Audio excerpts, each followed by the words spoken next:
divides us as Africans are actually very stupid things. That one for sure. So, still here in Eastleigh, it has been a little bit hot. That's why I've removed the jacket. Now, walking and just experiencing how these hard-working Africans are here. This is a bus to Isiolo. Isiolo is the northern Kenya. What's that guy doing? Booting. Somebody very crazy here, because it's so beautiful, and Somali ladies are very beautiful. Okay, there is this discussion between the Somali ladies, Ethiopian ladies, Eritrean ladies, Rwandese ladies, and Tanzanian ladies. Who are the most beautiful? What is your opinion in the comment section? I just want to know. Between the Somali ladies, Eritrean ladies, Ethiopian ladies, and the Tanzanian ladies, Rwandese ladies, not to forget that. Who are the most beautiful? So there has been, this conversation that, most people have never gotten a chance to actually get to experience or know better the Somali ladies, simply because of their culture. They are much invited into their culture, and they're very conservative into their culture as compared to others. So that is the reason why many people maybe have never gotten a chance to know them better, or maybe to experience their beauty, of which is okay. That is their culture, something they are very proud of. And if people are okay with what their culture is, we should be in a position to respect it and not segregate them or make them feel like they're not doing something good, because to them it is working for them. Then that's good. If you're different, or maybe if someone has got something different closer to that from that one of yours, then don't feel like you are better than them, or maybe they should be like you, or is it a must to be for them to be like you? Something that I've realized in the Western world, because something, or maybe it is their culture, so they think like that is the standard rule for everybody in the country. No. What is your culture is not necessarily going to be a culture, or what is working for you does not necessarily mean that is going to work for Africans. Africans have got their own culture and values, and they don't have the monopoly to dictate what we should do as Africans. That's something the Western world has never learned actually about Africans. There are some things you find different in our eyes, and they're normal to us, and we're good with that, because they don't have any authority whatsoever to dictate or be the guardians of virtues, values, and morals, because in that side, according to our African standards, they have failed terribly. So that aside, I was saying this, what divides us as Africans are really very foolish things. Yes, of which one of the things is the Western world, their opinion, religion, and because we've got diversities in our cultures, sometimes we think that we are different, but that's not true, because this religion, should be something that should unite us as a people, but not to divide us.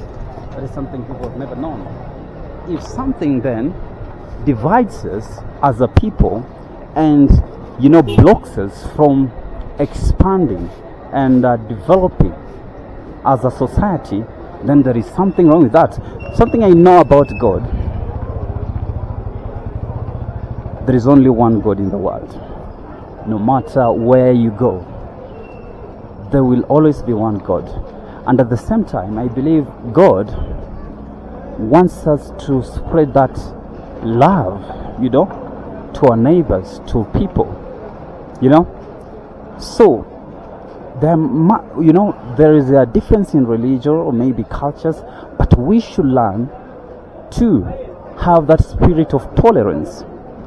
With that spirit of tolerance, we will be able to get to understand each other better and appreciate people's religions, people's cultures, people's ways of life, and respect that in that capacity.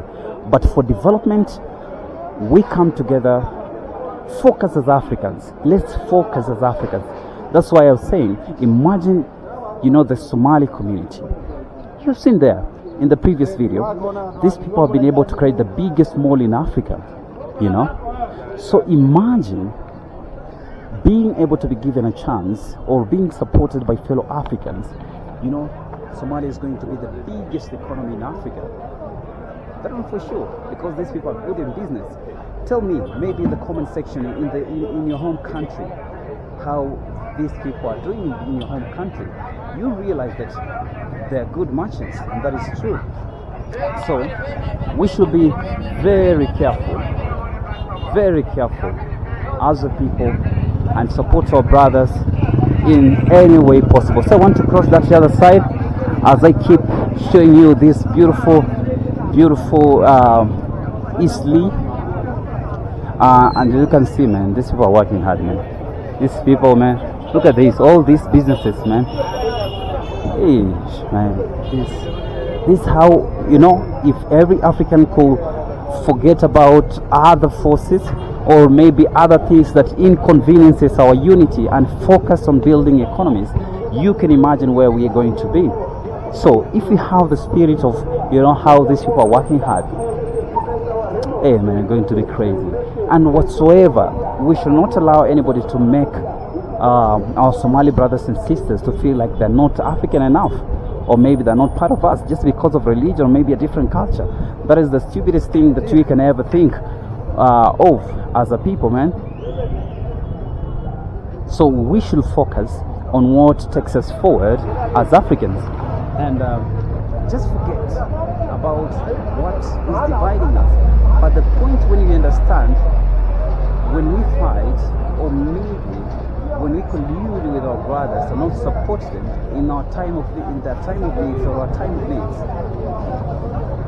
one person is going to enjoy that most, and that is the Western world, because with that they prosper. When there is chaos, they prosper. When there is chaos, there is business for them. When there is chaos, there is no development, and resources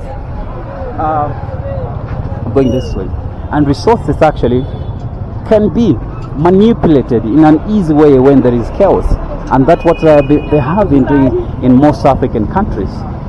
So let's focus as Africans. I want to go this way as we continue talking, so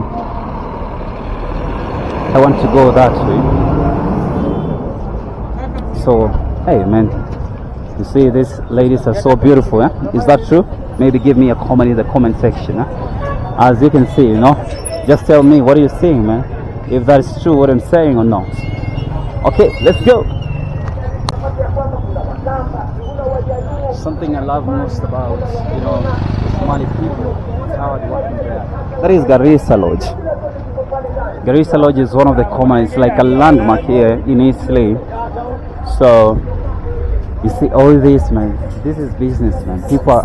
All these are goods are being taken to various places. Look at that, man. So these are not people just coming here to waste time, man. These are people working. So it is busy, and the population is here simply because, let me expound to you. So Eastleigh is like where you find all the products. It's like, let's say, like a depot. When you're having clothes from being imported, they're brought here to Eastleigh. When you're having shoes, electronics, materials like leather, you having this what is it called? I'm trying to this cotton material. What do they call it? I've just forgotten the name. So basically all the bulk stuff are being brought here, imported here. So from this place is where the traders, small traders and distributors come here, pick goods and sell. All this you're seeing here, man, all this, man, can you see that? All this, man, people are coming all over the country to this place to buy those goods, and then going to sell them in small stores because they are the big traders here. They are the ones who make money here. So from that alone tells you how the impact of this Somali community is having to the African community. You can imagine. So the moment when we appreciate them and actually give them their flowers where it is so, then that's the best thing to do.